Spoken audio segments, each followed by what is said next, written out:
Ini bagian muqaddimah dari Qawaid Arba'ah Syekh Muhammad bin Abdul Wahab.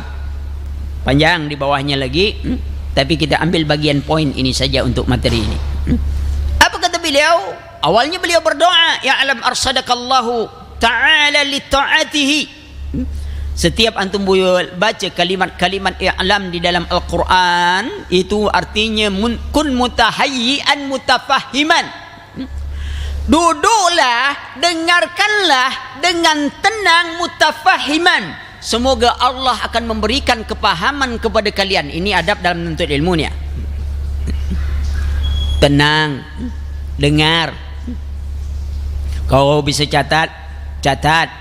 Karena ilmu itu buruan, kata Imam Syafi'i, al ilmu sayyidun wal kitabatu qayyidun qayyid suyudaka bihibali wasiqah. Ilmu itu buruan, sementara tali pengikatnya adalah lalu buru qayyid suyudaka, ikatlah buruanmu itu dengan ikatan yang baik. Ikat apa itu? Wal kitabatu, menulisnya.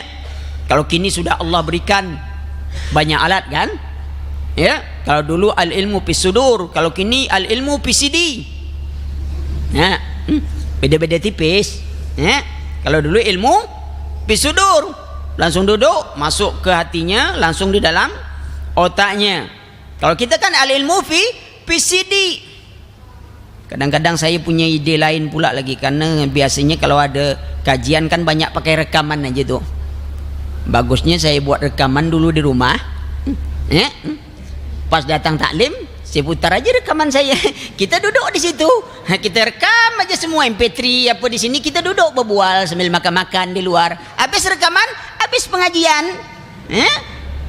Dari rekam ke rekam. Maka itu siaran langsung itu sebenarnya tak bagus. Orang malas untuk datang ke majelis taklim. Kenapa? Anda sudahlah di rumah aja bisa nampak. Itu orang bisa dengar dalam WC pun biasa bisa dengar kajian. Jadi malas. Akhirnya apa? Dia tidak dapat fawaid di majelis ilmu. Fawaid datang, man kharaja fi talabil ilmi fa huwa fi sabilillah hatta yarji'a. Barang siapa keluar rumah untuk memahami agamanya, mereka berada di jalan Allah sampai kembalinya. Man salaka tariqan yaltamisu fihi man sahalallahu lahu tariqan ilal jannah. Barang siapa melalui satu jalan, Allah lapangkan jalan menuju surga. Ini keutamaan hadir dalam majelis ilmu. Alhamdulillah. Kalau lambat datang berhenti pengajian. Baterainya analah ingatkan panitia, awas kalau tak ada baterai anak balik.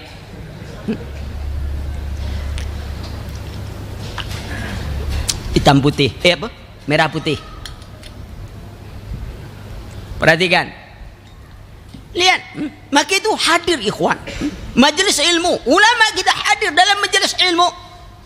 Semuanya. Nah, beliau berdoa, alam arsadakallahu ta'ala, semoga Allah memberikan petunjuk kepadamu li ta'atihi, untuk mentaatinya. Ini pelajaran lagi bagi kita. Apa? Taatnya kita ini itu bukan usaha kita ikhwan, semata-mata yang paling pokok itu hidayah Allah.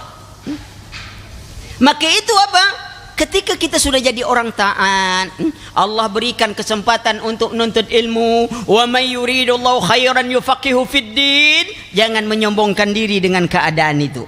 Kenapa?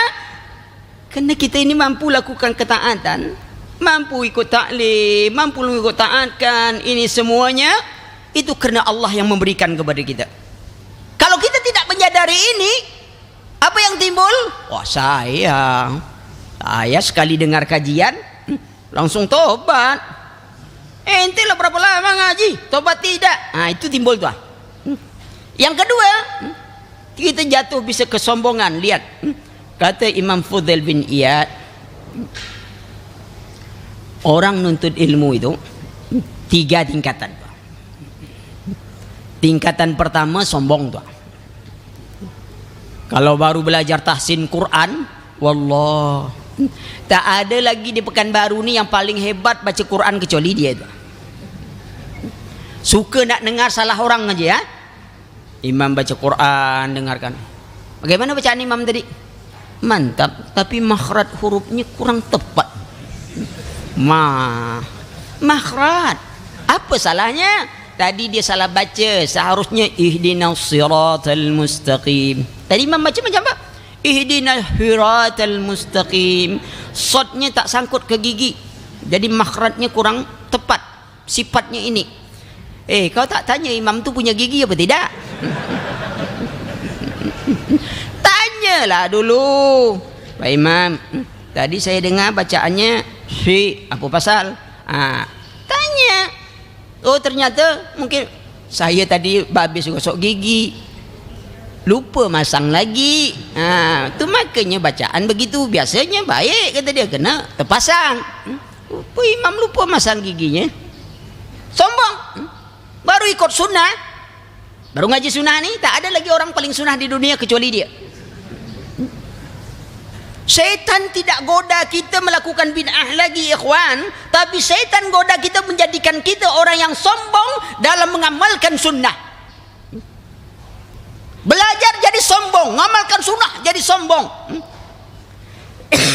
Karena sunnah bukan untuk kesombongan, untuk keikhlasan. Belajar ilmu bukan untuk kesombongan, bukan ingin bodoh-bodohi orang, bukan ingin debat orang. Kalau kita belajar masalah bid'ah, kita belajar masalah syirik, kita belajar masalah kufur, kita belajar itu semuanya agar kita tak jatuh ke dalamnya. Kita belajar bid'ah bukan untuk membid'ahkan orang. Kita belajar masalah kufur bukan ingin mengkafirkan orang. Kita belajar masalah syirik bukan ingin memusyrikan orang. Kita belajar itu semuanya agar kita tidak jatuh ke dalamnya, dan kita juga tidak mau saudara kita jatuh ke dalamnya. Maka kita dakwahi dia. Ini baru aja belajar habis semua orang. Ustaz tak payah kasih contoh masalah bid'ah Ustaz.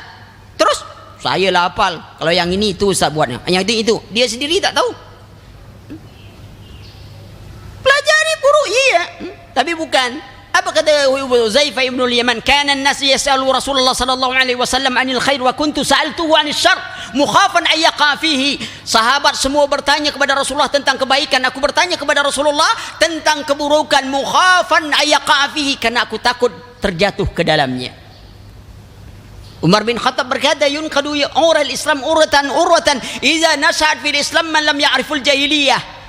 Kesatuan, kekokohan, kemuliaan muslim akan lepas helai demi helai apabila hidup di tengah kaum muslimin orang tidak mengerti tentang masalah jahiliyah. Maka pelajari apa sifat-sifat jahiliyah. Kadang-kadang kita tak kadang-kadang kita tak jatuh dalam kelompok dan golongan firqah, tidak tidak, tapi kadang-kadang kita jatuh dalam bentuk yang lain. Ini jemaah mana nih? Ini jemaah RJ. Oh, jemaah RJ. Yang itu bukan tuh, itu Abu Darda tuh. Tidak banyak begitu muncul. Akhirnya masjid itu muncul untuk pecah-pecah saja deh. Ikhwan, tak ada masjid yang mulia di dunia ini kecuali 3 masjid. Lalu kenapa antum berbangga-bangga ini masjid ini? Ada apa antum bangga-bangga dengan itu?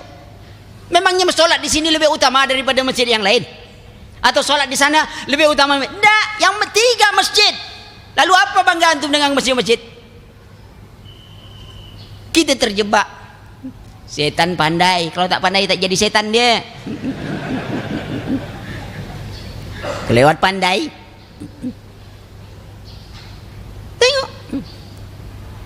Maka perhatikan ini. Nah, ketika kita bisa taat, ini karunia Allah. Kita jaga dia dengan apa? Ta'lim. Di saat orang-orang payah nak belajar, kita diberi Allah kesempatan untuk belajar. Wa may yuridullahu khairan. Siapa yang diinginkan Allah kebaikan, yufaqihu fid din, diberikan kepahaman agama. Yasra sadrahu lil Islam, dilapangkan hatinya untuk menerima Islam, mempelajari Islam. Hari ini apa? Kadang-kadang nak belajar pun nasihatnya bukan main. Jangan terlalu dalam ilmu tu. Kenapa? Nanti gila. Allah. Ilmu dalam jadi gila. Yang kawan satu, awak ni terlalu fanatik. Janganlah beragama ni terlalu fanatik. Kenapa? Nanti jadi teroris. Ilmu dalam jadi gila. Kalau fanatik jadi teroris. Terus apa? Kita Islam biasa aja ya akhi. Biasa tak solat, biasa tak ngaji. Itu Islam biasa tuan. tak nak jadi Islam yang luar biasa, istimewa.